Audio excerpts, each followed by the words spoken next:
होतं बीजेपीचा प्रचार एकटीने कमळ आणलाय पक्ष प्रभाग एकला. कमळ कुठे विसरले होते लोक, एकटीने आणलंय. मी एकटी आहे सांगा तुम्ही, नंतर मी याल पाया जोडले एवढे. प्रभागात कोण येत होतं मला त्याचं उत्तर द्या तुम्ही. हे मांडा ना की प्रभाग एक मध्ये हे पळाल्यावर संगीता पाटीलने कमळ आणलं तिथे प्रभाग एकला आणि तिला तिकीट नाही तर विषय काय मामा. माझं राग नका येऊ तुम्हाला, माझा तुमच्याबद्दल काहीच राग नाही. मग तुमच्यावर दबाव येतो तर तुम्ही बोला ना, जसं मी तुम्हाला बोलते. तर आम्ही लोकांना फेस नाही करू शकत गल्लीतल्या काय केलं तुम्ही. जर मला यांनी सांगितलं जसं की हे लोक येणार आहेत तेव्हाच यांनी डिक्लेअर करायचं होतं की बाकीच्यांनी माघार म्हणजे मी फॉर्म टाकला नसता.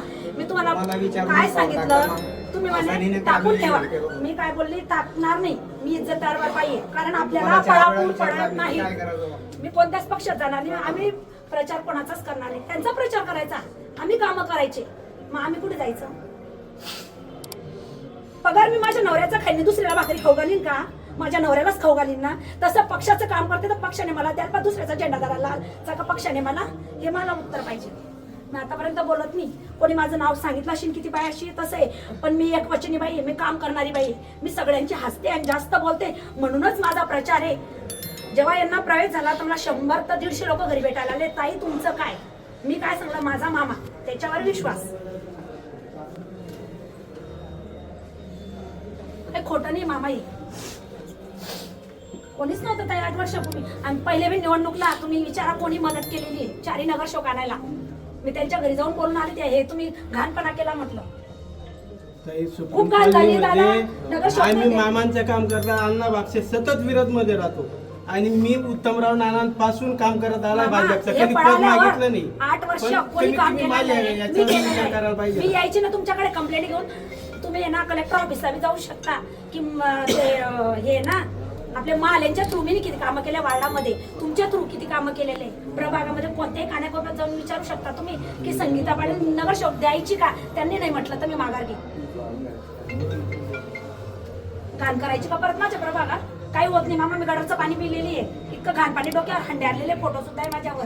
आणि मी तर पाण्याचा प्रश्न संगीता तांडेकरच्या घरी घेऊन गेले ते बाटल्यावरून रिस्पॉन्स दिला नाही मला. मी नगरपालिकेत जाऊन सोडवलाय तो प्रश्न. हा हे मी तोंडावर बोलते, नाव बोलते ना, मी मागे नाहीये. बाटल्या घेऊन गेली ती पाण्याच्या, घाण पाण्याच्या. त्या नगरसेवक 2013 मध्ये एक तरी दे मामा, एक आपल्या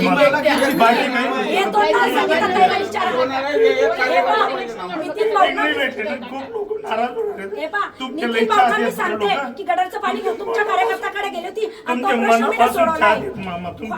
खोटा आहे का. गटारच्या पाण्याचा प्रश्न पुढे प्रभागामध्ये पाईपलाईन राजू भाऊ सांगेल, नाना बुलेटवाला सांगेल की संगीता पाटील 2013 मध्ये प्रश्न सोडवलेला आहे.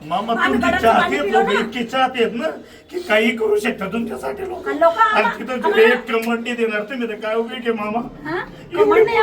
ती पाळमांचं 50 लाख रुपये खर्च किती पाहिजे आम्ही खर्च करतो. आम्हाला 1 रुपये नको द्या.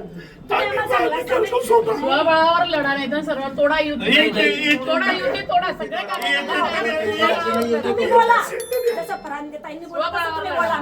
आपल्याला पक्ष लढायचं नाही. आपण मामांसोबत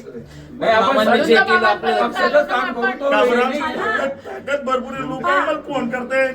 मामा सांगितलं तुम्ही सांगा आम्हाला बाकीच्या पक्षवाले फोन करताय. कमळ कमळ का आलेलं म्हटलं म्हणे तुम्हाला 1 वाजेपर्यंत लोकांनी फोन येतात पक्षवाल्यांचे. नाही म्हटलं आमचे मामा सांगतील त्याच्यावरच आम्ही 8 दिवसापासून दुसरे पक्षवाल्यांचे फोन येत आहे. मामा तुम्हाला दाखवून देऊ का, तरी आम्ही नाही सांगतो. नाही आमचा मामा जे सांगितले आम्हाला आज मी तिकीट आणि पैसे बी येत आहे, पण मी नाही चांगलं. आणि त्या लोकांना प्रवेश करण्यासाठी माझ्याजवळ माणसं पाठवले प्रवेश करा असं. माझ्याजवळ फोटो आहे. रात्री 2 वाजता मामा अशीच फिरत नाही मामा, मला बी माहिती आहे. मामा एक तरी करा. म्हणजे कार्यकर्ता मामा तुम्हाला